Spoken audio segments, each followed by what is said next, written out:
Şeyh Said, Kemalist rejimin İslami yaşamı yasaklayan uygulamalarına ilk ve tek ciddi tepki veren önderdir. Batılı emperyalist güçlerin içeriden ve dışarıdan yüzlerce desise ve tuzakla satın aldığı aydın ve yöneticilerin yardımıyla yıkmayı başardığı Osmanlı Devleti'ne 6 asır referans olmuş ve Osmanlı'yı dünya imparatorluğu haline getiren İslam medeniyeti Batı destekli Kemalist rejim tarafından yok edilmek istendi. Mevcut rejim İslam'ı çağrıştıran her şeyi yasakladı. Şiddetle, baskıyla, katliamlarla aziz İslam'ı bu halkın arasına kaldırmaya çalıştı. İslam medeniyet ve kültürünün yerine kokuşmuş Batı kültürünü, yoz Hristiyanı yaşam tarzını yerleştirmek için İslam alfabesini yasakladı.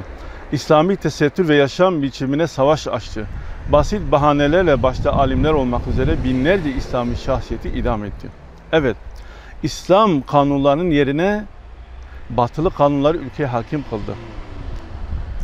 Hilafeti yasakladı. Müslüman halkı laiklikle, milliyetçilikle bölüp parçaladı.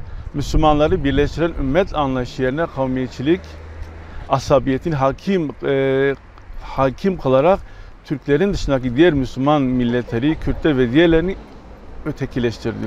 Onları öz yurtlarında mazlum düşürdü. Asırlarca Kürdistan diye anılan, Osmanlı haritasına da Kürdistan diye geçen Doğu bölgelerinde Kürtlerin yaşadığı illerde büyük bir zulüm ve baskı politikasıyla bu halkın varlığını inkara yeltendi. Kürt halkının diline, kültürüne, geleneklerine savaş açtı. Kürtlerin hem dinini hem de dilini yasakladı. Müslüman Türk halkı da Kemalist, batıcı rejimin zulümlerine nasibini fazlasıyla aldı.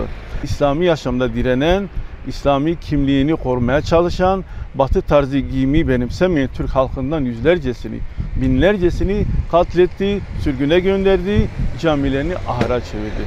İslam medeniyetine, İslami yaşam tarzına savaş açan Kemalist rejime en güçlü itirazı Şeyh Said ve arkadaşları yaptı. Zengin ve müreffeh bir hayata sahip olmasına, rejimin parlak işbirliği tekliflerine rağmen Şeyh Said, halkının dinini ve dilini savunmayı, İslam medeniyet ve uygarlığına kendini feda etmeyi, zulme karşı kıyam etmeyi tercih etti. Müslüman Kürt halkının gerçek temsilcisi ve rehberi, tüm Müslüman halkların kurtuluş önderi Şehit Şeyh Said'dir. O, Şehit Şeyh Said, hem mazlum halkı olan Kürt halkının hem de diğer tüm Müslüman halkların haklarını savunmuş, onları asla kaderleri yüz yüze bırakmamış, hem de bir İslam alimi olarak diğer bütün halkların, İslami halkların, Müslüman halkların, Türklerin, Arapların, diğer Müslüman halkların da hukukunun savunuculuğunu üstlenmiştir, yapmıştır. Şeyh Said, Müslüman Kürt halkının dinini, diyanetini, mensup oldukları İslam medeniyetini savunduğu gibi Allah'ın ayetlerinin bir ayet olan dillerine ve kavmi kimliklerine yönelik inkar ve asimilasyon politikalarına da şiddetle karşı çıkmıştır.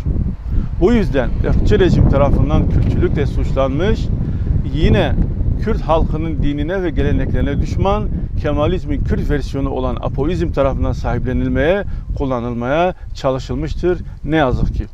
Şeyh Said, asırlarca bu topraklardaki Müslüman halkları barış ve uyum içinde bir arada tutan, Türkleri, Kürtleri, Arapları ve diğer Müslüman kavimleri kardeş yapan, onlara izzet ve adalet veren, bahşeden, onları dünya halkları içinde güçlü ve egemen kılan İslam uygarlığını, medeniyetini, İslam hukukunu tekrar egemen kılmak isteyen bir İslam alimidir, Müslüman bir önder, rehberdir.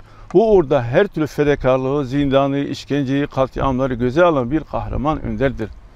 Büyük bir mücahit, direniş rehberi ve şehittir.